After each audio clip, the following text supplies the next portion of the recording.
quelqu'un qui va à la source de ce qu'elle a décidé, en fait. Ouais, ben merci. Ben, en tout cas, merci pour cette présentation.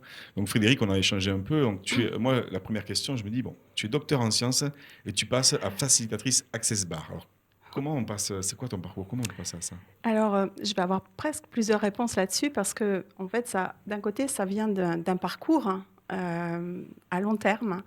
Et d'un autre côté, peut-être quand j'étais plus jeune, on m'a orientée plutôt vers tout ce qui était sciences sociales, parce que j'étais empathique, j'étais intuitive.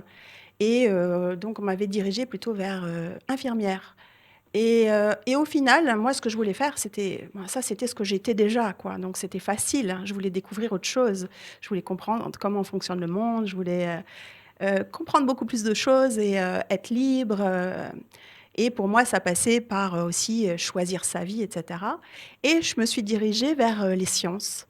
Parce que pour moi, bah, c'était, même si c'était difficile pour moi et un challenge, en fait, ça me permettait d'aller peut-être comprendre un petit peu plus le monde, comprendre, apprendre à analyser les choses, à réfléchir et pouvoir faire mes choix et être beaucoup plus libre. Le côté analytique, enfin, Voilà, ça, tu étais dans le cerveau analytique, on peut dire voilà, ça? voilà. Parce qu'au départ, j'étais beaucoup plus intuitive, très, Ah oui. un peu sur un nuage quelque part. Donc j'ai voulu avoir ces capacités-là que j'avais, mais d'une autre manière. Et en fait, sur mon parcours, du coup, finalement, je me suis servie de tout ce côté empathique, intuitif, hein, justement, pour analyser finalement.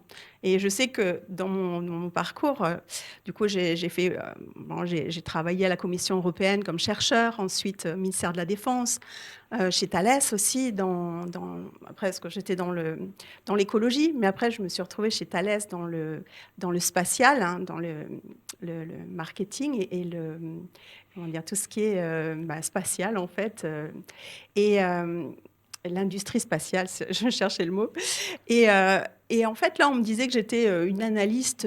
En fait, tout le monde disait que j'avais des capacités d'analyse supérieures.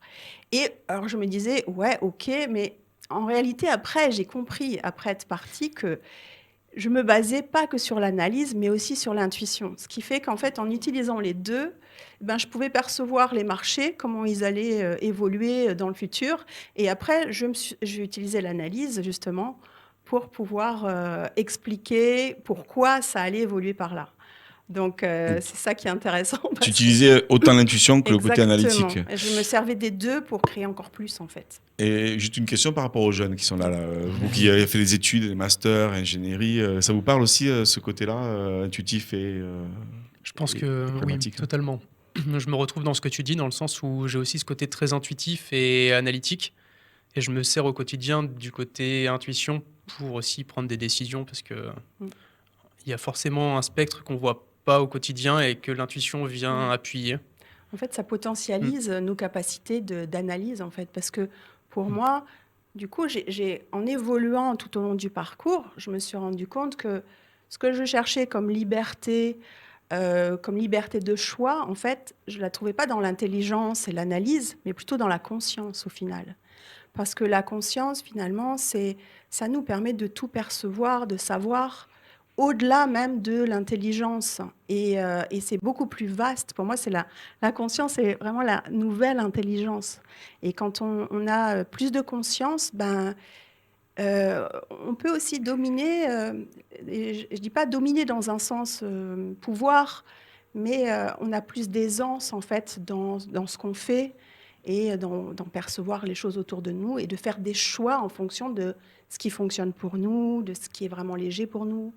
Et donc maintenant, du coup, après avoir fait tout ce chemin d'analyse, d'observation, etc., en fait, je me suis dirigée plus vers la conscience, quoi. Et en fait, ça vient de tout un cheminement de questionnement où j'ai commencé depuis l'université, finalement, en parallèle de mon doctorat en sciences, mais j'ai commencé à faire du développement personnel. Et j'ai commencé avec plein de choses, du reiki, du coaching, tout un tas de choses. Mais le fil directeur de tout ça, j'ai envie de dire, c'est des questions que je me suis posées. Et au début, ce qui est intéressant, c'est qu'on commence par... je vais commencer par me poser la question, Et pourquoi je suis comme ça? Pourquoi ça marche pas? Pourquoi? Et au bout d'un moment, je me suis dit, mais c'est pas possible. J'en avais marre de tourner en rond. Donc, et de me regarder le nombril en tournant en rond, en fait, parce que c'est pas parce que tu sais pourquoi que tu peux changer les choses. Du coup, après, j'ai passé à la question comment? Comment je peux créer ma vie? Comment je peux changer ça? Comment je peux évoluer différemment? Et puis, donc, je me suis dirigée là plutôt vers le coaching. Et là, en fait, j'ai aussi une prise de conscience que on est des fois limité mentalement par tout un tas de croyances, de programmation. Et quand on veut changer des choses, on va toujours rester dans notre boîte limitée de notre réalité. Donc, du coup, j'ai cherché d'autres choses pour aller plus loin. Et c'est ça qui m'a amenée au final plutôt vers accéder à plus de conscience et à Access Consciousness, à un moment où je me disais, waouh, j'ai fait tous ces trucs de développement personnel, pourquoi je ne suis pas heureuse, quoi? Parce qu'on connaît tout ça. Et en fait, avec Access Consciousness, donc je suis facilitatrice Access Consciousness certifiée, et avec ça, je me suis rendu compte qu'en fait, ce qui manquait, parce que quand tu es très conscient des choses, si tu es conscient de tout sur cette planète et de toutes les choses pas très cool non plus, tu as beaucoup de rancœur, tu as envie de changer, tu te bats contre les choses, alors que là, en fait, plutôt, c'était lâcher prise et laisser être. Et plutôt aller dans cette non-dualité, quoi. Et c'est là que tu trouves le plus de bonheur, en fait. C'est là que tu trouves l'aisance. Ouais, qu'on peut retrouver finalement dans plein de domaines. Mais en tout cas, toi, ce qui t'a parlé, c'est l'outil Access Consciousness, qui est Access Bar aussi, je sais pas, parce que j'ai entendu parler de ce truc-là. Access Bar, c'est un outil d'Access Consciousness. Et Access Consciousness, c'est une énorme boîte à outils où tu as vraiment plein de choses énergétiques, pragmatiques, pour créer ta vie, être toi. Et puis vraiment être plus conscient, quoi, accéder à plus de conscience. Mais si les gens cartésiens nous regardent, parce que en fait, ce qui est intéressant aussi dans ton parcours, c'est que tu es docteur en sciences, donc on va dire plus terre à terre en fait. S'il y a des gens de terre à terre qui nous regardent, ils vont dire mais c'est quoi ce truc de conscience? Enfin, est-ce qu'il y a des choses à expliquer ou je sais pas, ou de façon rationnelle ou en fait, si on peut. Je sais pas si rationnellement, en fait, pour moi, c'est hyper pragmatique, en fait, la conscience, dans le sens où la définition d'access de la conscience, finalement, c'est là où tout existe et rien n'est jugé. C'est-à-dire être présent avec tout, mais tu juges rien. Parce qu'en fait, quand tu juges quelque chose, tu élimines des possibilités de ta vie. Et puis, regardez combien, dans cette réalité, on s'oriente avec le jugement, finalement. On va juger que ça, c'est bien, donc on va aller vers là. On juge que c'est mal. Quand on fait des choix, c'est soit bien, soit mal. On cherche toujours à faire les bons choix et à éviter les mauvais choix. Puis des fois, on ne fait rien parce qu'on ne sait pas quoi choisir. Et en fait, là, on va beaucoup plus être dans cette neutralité et voir ce qui fonctionne pour nous, en fait. Et plutôt aller vers la légèreté des choses. Et dans cette neutralité, cette non-dualité, en fait, tu peux choisir tout ce qui... Parce qu'en fait, avec le truc de cette dualité, c'est que, regardez ce que ça crée dans le monde. Ça crée des conflits, parce que chacun veut prouver qu'il a raison, chacun veut défendre son truc, donc on se bat, il y a des guerres pour défendre des points de vue. Et au final, on se retrouve dans un monde où, je ne sais pas si vous avez envie de vivre dans un monde de conflits, de drames, de traumas, où tout le monde est en train d'essayer d'avoir raison. Moi, je trouve ça sympa. Enfin, en tout cas, je suis habitué à ça. Donc, ne change pas ça. Comment on fait s'il n'y a plus de conflit? Moi, je m'ennuyais. Je peux mettre César. Mais c'est vrai qu'on est addict aux émotions et à tous ces trucs, aux drames. On regarde la télévision. Les films d'horreur, les dramatiques. Tout le monde est axé sur tous ces trucs-là, finalement. Sinon, un beau film, pour les gens, la plupart du temps, c'est un truc où il y a des drames ou des choses comme ça. Et si, en fait, un beau film, c'était quelque chose qui montre un monde où il y a beaucoup plus d'unité, de beauté, de gentillesse, quoi. On n'y croit pas. Parce que combien de fois, en fait, moi, j'y crois à ça, et combien de fois on m'a traité de bisounours. Ça vous est pas arrivé à vous aussi, hein? Si. Tu vis au pays des bisounours. Mais en même temps, je pense qu'il est en train de prendre le pas, ce pays des bisounours. Et alors, c'est exactement ça. C'est que moi, en fait, sur mon parcours, on me disait, mais toi, c'est pas la vraie vie, là, ce que tu vis. T'es chercheur, c'est pas la vraie vie. Enfin, tu te rends compte, chercheur, c'est pas la vraie vie. Ministère de la Défense, c'est pas la vraie vie non plus, parce que t'es dans... Voilà. Et puis, alors, je me suis dit, bon, OK, là, je vais aller dans l'industrie. L'industrie, ça, c'est la vraie vie, quoi. Il y a des gens, il y a du business, je vais là-dedans. Et puis je me suis rendu compte que finalement, la vraie vie, c'était plein de trucs incohérents, de choses où les gens prennent des décisions à partir de des fois, tu te dis pourquoi. Et je pense que les gens qui sont dans des grandes boîtes ont eu ce sentiment-là de perte de sens et de se dire mais qu'est-ce qu'on fait là? Mais pourquoi ils font ces décisions? Et c'est pas rationnel. Donc ce truc qu'on dit rationnel, finalement, pour moi maintenant, n'est même pas Rationnel. c'est pas rationnel, quoi. Parce que ce qui est rationnel, c'est de choisir pour soi qu'est-ce qui va fonctionner, qu'est-ce qui nous rend heureux, parce que le but, c'est quand même d'être heureux à la fin. Donc, et de lâcher un petit peu tous ces trucs de réaction, de résistance qui nous font souffrir finalement. Oui, de revenir sur soi. Sur- Corinne, tu sur- voulais sur réagir. soi. Oui, je voulais réagir parce qu'en fait, la vraie vie, ça fait sens pour moi. Ouais. Déjà par rapport à ce que je fais de par mon activité, mais c'est aussi un retour vers soi. Pour moi, la vraie vie, c'est ça. C'est un retour vers soi. Exactement. Si on est soi-même aligné C'est ça. à nos propres valeurs, C'est à ça. ce moment-là, ce qui se passe à l'extérieur ne va pas nous atteindre. C'est exactement ça. Et pour moi, c'est ça qui est de plus important.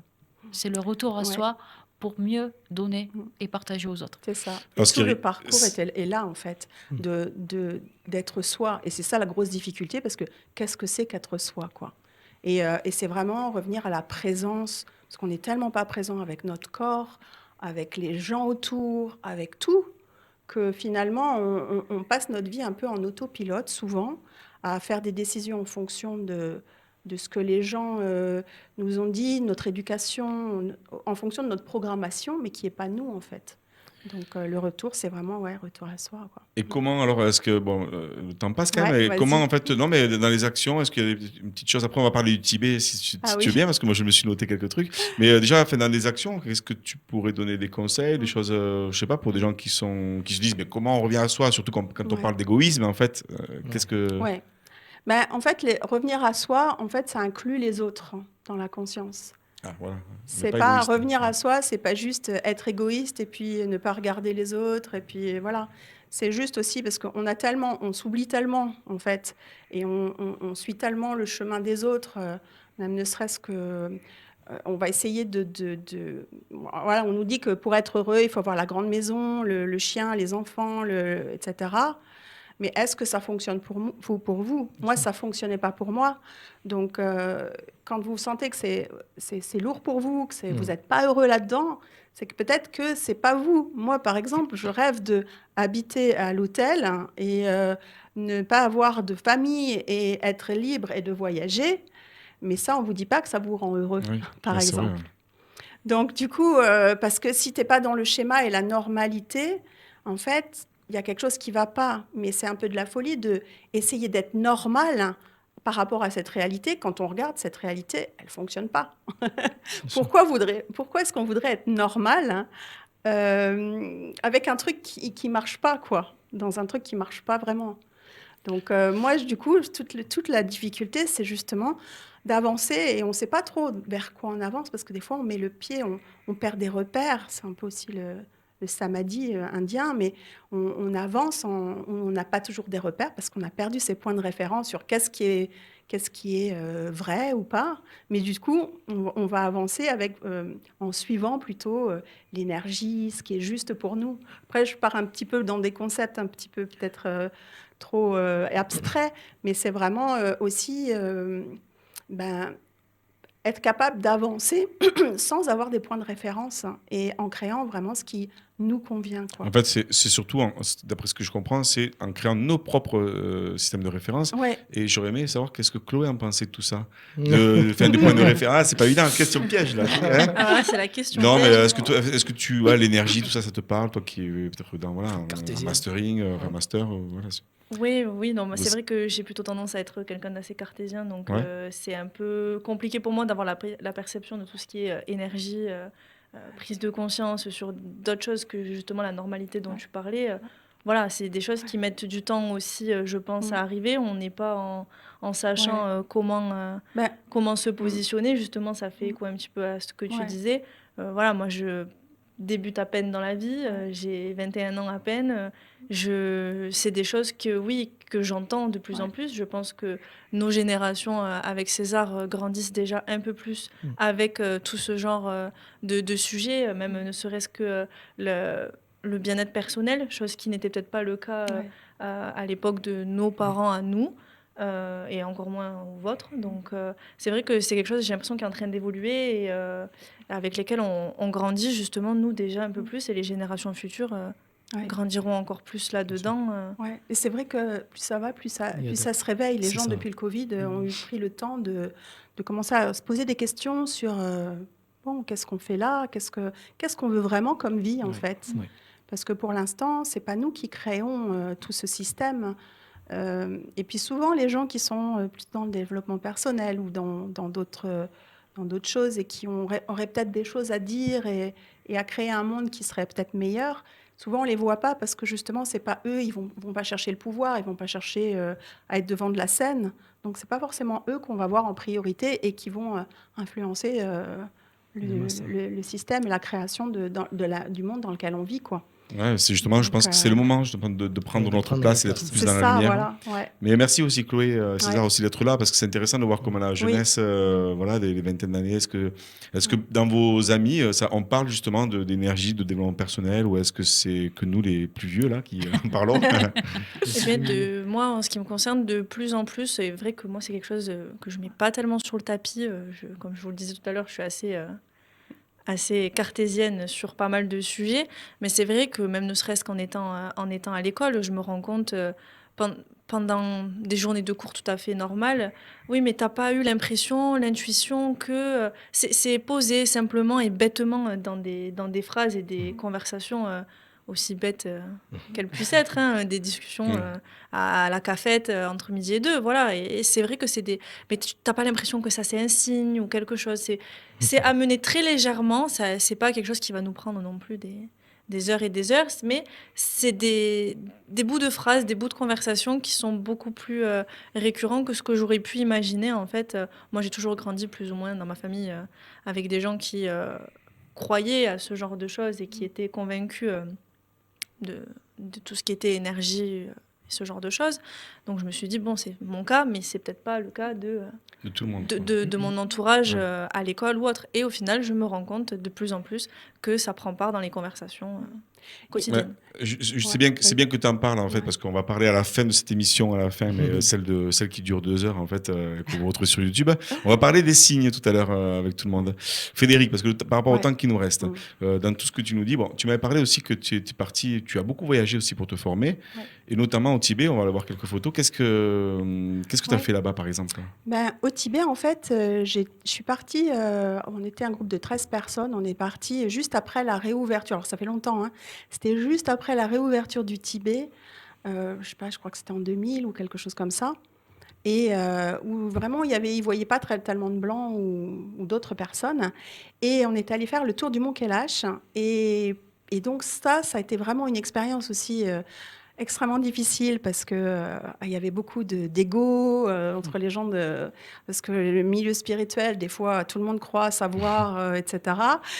Et puis, il y avait beaucoup d'ego au lieu juste d'être, quoi. Et aussi, c'était une expérience parce que je crois que c'est 6500 mètres, le col du Mont Kailash. Donc, faire le tour, je veux dire, on avait le caisson de décompression avec les yaks, sur les yaks, et on marchait comme ça. Et moi, chaque pas que je faisais, j'avais vraiment ce truc, je vais mourir, quoi. Je marchais, je faisais un pas, j'avais plus de souffle, je me disais, je vais mourir. Là, c'est la fin. Et du coup, j'ai continué à faire un pas, et puis un pas, et puis un pas. Et du coup, ça me sert beaucoup dans ma vie maintenant parce que on a toujours des situations difficiles dans la vie qui sont compliquées, où des fois, on n'en peut plus, on se dit, non, mais j'en peux plus là. Et en fait, il faut toujours faire un pas de plus. Et on s'aperçoit, moi, je suis arrivée au col finalement, et arrivée au col, je me suis dit, waouh, j'ai beaucoup plus de ressources que je pouvais imaginer, en fait, jusqu'ici. Et quand je suis redescendue, j'ai vraiment eu l'impression de renaître, quoi. Et c'est un petit peu ce qu'on vit dans notre quotidien, souvent. C'est que quand on est sur un chemin comme ça, des fois, on a des expériences qui sont difficiles, des séparations, des douleurs, enfin, des morts, ou je ne sais pas, des transformations. Et on se dit non, là, je vais pas le faire et tout. Donc avancer un pas de plus. Et après, derrière, il y a toujours une renaissance, quelque chose d'encore plus grand qui s'ouvre en fait. Donc ça, c'est vraiment une des leçons que j'ai eues là du Tibet, parmi tant d'autres, mais celle-là, j'avais vraiment envie de la partager Oui, parce que oui, bah, ça, c'est vraiment quelque chose. Moi, je vais quand même sur des choses très pragmatiques parce oui. on parlait d'énergie et tout ça. Pour moi, l'énergie, déjà, quand tu la sens dans ton corps, des fois, c'est beaucoup plus que une sensation. Des fois, c'est vraiment, tu te dis, c'est pas dans ma tête parce que tu le sens vraiment. Mhm. J'ai eu des expériences comme ça. Et aussi parce que, pour moi, c'est tout ce que j'utilise, c'est vraiment appliqué, intégré dans ma vie, dans ce que je suis. Et c'est pas juste des outils en l'air que j'utilise parce que mon mental me dit que je vais utiliser ça et ça va m'aider. C'est vraiment quelque chose qui est intégré dans ma vie, quoi, en Et fait. puis tu expérimentes. Et que j'expérimente, voilà. On n'a pas vu les photos, je ne Ouais. sais pas si la régie nous entend en fait, on n'a pas vu les photos du Tibet, mais peut-être qu'ils le mettront après, sinon c'est pas grave. Ouais. Voilà, donc c'est là. non, mais juste, voilà, il y a 2-3 photos comme ça. Ouais. Et donc là, c'est toi par exemple, Ouais, là, c'est ça ouais. quand- Et c'est énorme juste, parce avant, que- juste avant de monter sur les yaks. Ouais, non, mais non, mais c'est énorme parce que tu vas à pied quand même. Les gars qui suivent avec tes bagages. Mais c'est énorme parce que des fois, il fait moins 15 degrés, tu es sous la tente. Je peux dire que tu te laves pas pendant 15 jours parce que l'eau du ruisseau, voilà. Et vraiment, c'est une expérience juste. Là, c'est en fait au moment du Vesak, où ils sont en train de lever le mât et c'est l'illumination du Bouddha, en fait. Et il y a tous les petits papiers de prière qui s'envolent. Et on a eu des expériences extraordinaires aussi avec les lamas où on est rentré dans la tente des lamas comme ça, on était curieux et en fait ils nous ont dit venez boire le thé et tout. Et on parlait pas. Donc par contre on a eu des expériences vraiment de communion par le rire avec eux parce qu'on se regardait puis on faisait des petits trucs et puis on rigolait et c'était juste des moments où sans parler en fait on était juste présents et il y avait un moment de communion avec eux quoi. Et c'est juste exceptionnel, en fait, d'avoir ces moments-là de communion, quoi, où tu es juste là, quoi. En tout cas, déjà, merci Ouais. Frédéric. On va bientôt passer, on va conclure, après on va passer avec Corinne.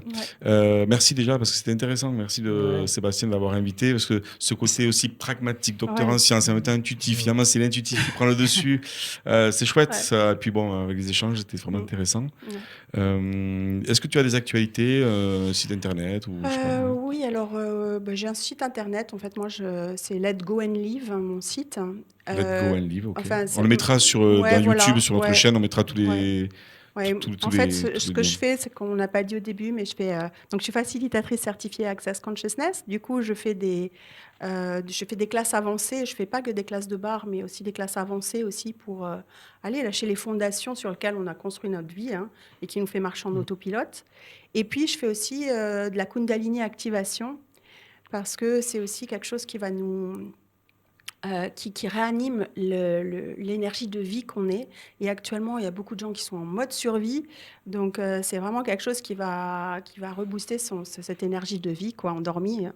Et voilà. Et puis, le troisième pôle, c'est Embodiment Coach, où on voit à travers le corps aussi comment changer le mental à travers le corps et comment se reconnecter à son corps davantage pour saisir ce qui se passe, quoi. Ouais, toujours un peu dans l'énergie. Voilà. Dans tout Donc ça. en fait, voilà, il y a 3 pôles, c'est énergétique, le corps et l'accès à la conscience, quoi, en gros.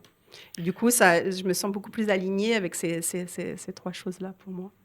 Eh bien, merci Voilà. Frédéric pour d'être venu nous parler Merci. de tout ça. On Merci mettra à les vous, liens en tout cas, sur notre vraiment. chaîne. Un plaisir. Tu vas pouvoir continuer à interagir. On passe à